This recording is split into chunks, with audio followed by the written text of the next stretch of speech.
My name is Shirley, and I plant seeds of hope everywhere I go. And welcome to my channel, my first YouTube channel. Listen, it's been a process, and the older I get, the more I enjoy the process. Because when I was younger, I can't even say when I was younger. I'm 40, and I mean, last year I wasn't enjoying the process, so I say younger, and I'm still young.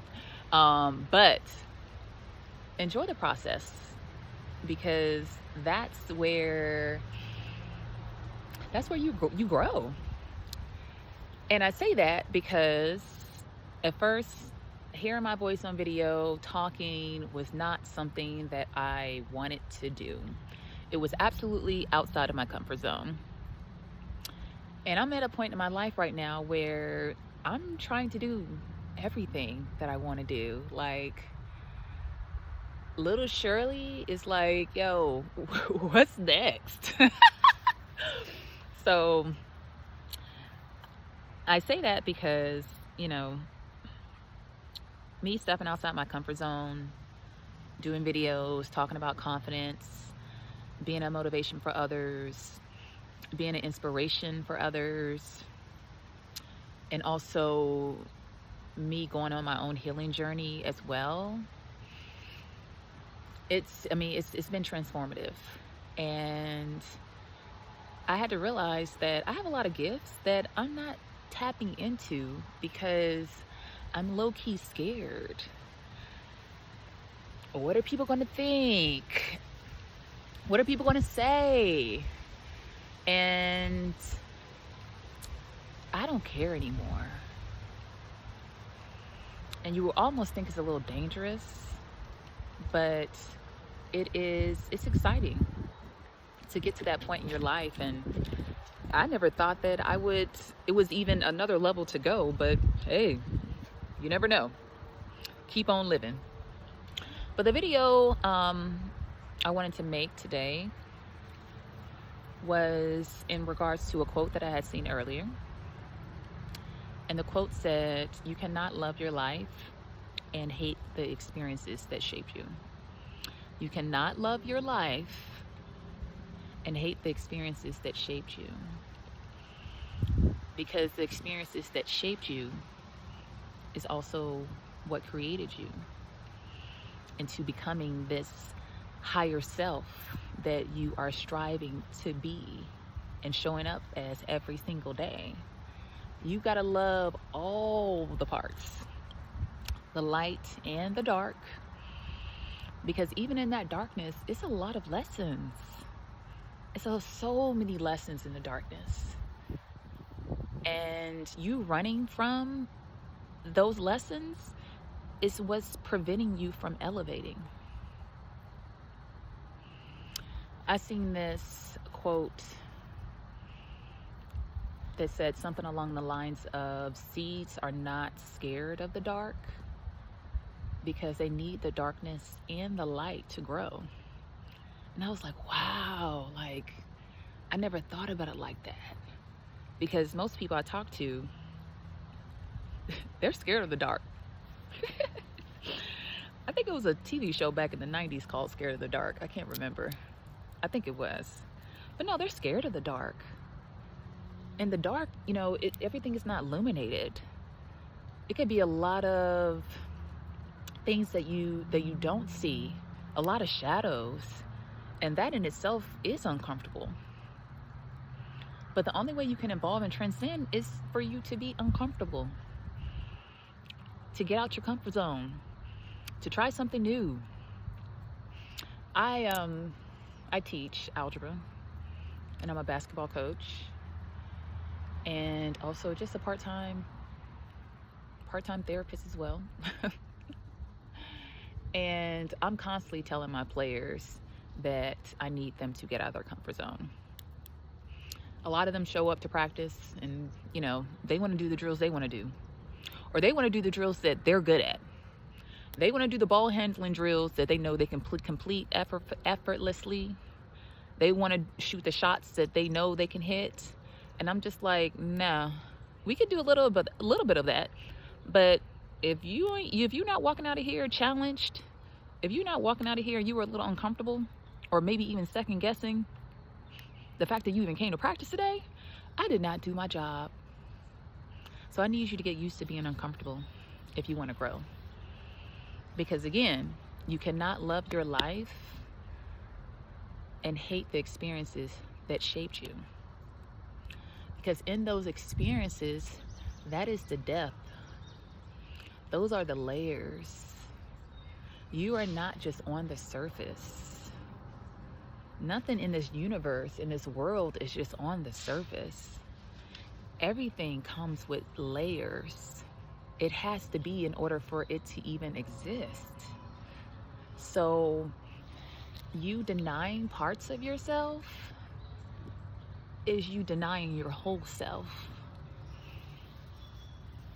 You have to accept all of it. Appreciate all of it. Know that it happened for your good, regardless of how much it hurt and how much shame you may carry from it. This is a part of your story. This is what makes you you. Everybody else, why? Like, I do not, and trust me, I say this because I used to want this. I used to want my story to be like everybody else's story. You know, cookie cutter, oh yeah, successful, you know, highly educated, breezed through life, didn't have any problems, everything just showed up. And I'm just like, what is the fun in that? I learned the most from my losses. After a basketball game, and if I lose after a basketball game, I'm way more critical in trying to break things down as to what did I miss? What did I not see? What call could I have made to prevent this, and this? It's almost like a highlighter for the areas that you need to tighten up on and you need to tone in on. And you don't know that information unless you are taking losses, unless you are going through some type of darkness. You don't know. So you're not really being stretched to your potential, because winning is great. I love to win. I'm a winner. My dad, whenever we used to take pictures when we was a little kid, we always, one. We held up the number one because we was always the number one. And so that has just been ingrained in me, where if you ain't winning, you losing. But then that's also when I had to redefine what winning was. Winning is always not you coming out on top.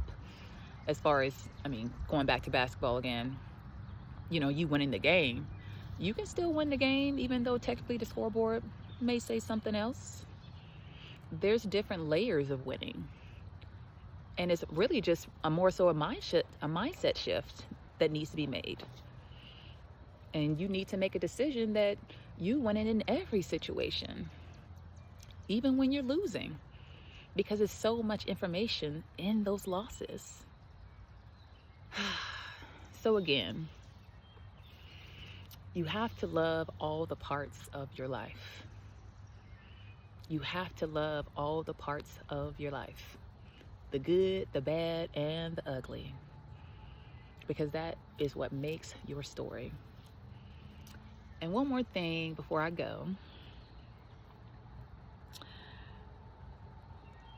When I was in college, I think it was my junior year, I was looking for an internship at a hospital.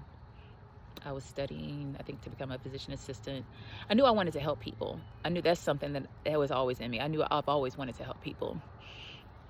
And I went on an interview, and I'm in this doctor's office, and, he's asking me questions, and I play college basketball, so I was always just, referencing sports because I've learned so many lessons through sports. And he had asked about my father. And my father, he was a professional athlete as well. And I was kind of reluctant to, and I'm pretty sure I probably brought him up, because honestly, my father's name is not on my resume. It's not like, oh, no. I think I brought him up, just casually. And And he was like, oh, wow, okay. And he looked them up online, and I never forget. This is probably what, 2006. I never forget, like, my heart dropped. Because I was like, oh my God. I knew what he was going to find. My father has had, issues with drug addiction, and has also had situations where, with him being a professional athlete, where, this is before Facebook, thank God. But all his business was plastered in the papers. And at this point, in the 2000s, now, everything's online too as well. And I just never forget his face when he looked my father up, and then he's seen he's seen the great stuff, but he also seen all this other stuff. And I was like, don't, and I'm like, gosh, maybe I shouldn't have said anything, like, just this veil of this shame came over me, and it kind of like made me just like shrink myself. And I'm just like, girl, you survived a lot. You shouldn't be ashamed of anything. So what? Who cares? Let's talk about it. What would you like to know? Because trust me, everything I've been through, it's made me me. And I wouldn't take it back. Now, if you asked me a couple years ago, I probably would have taken it back. But now that I know, I'll take it all. Because it's all beautiful. Because it's all me. Love, love.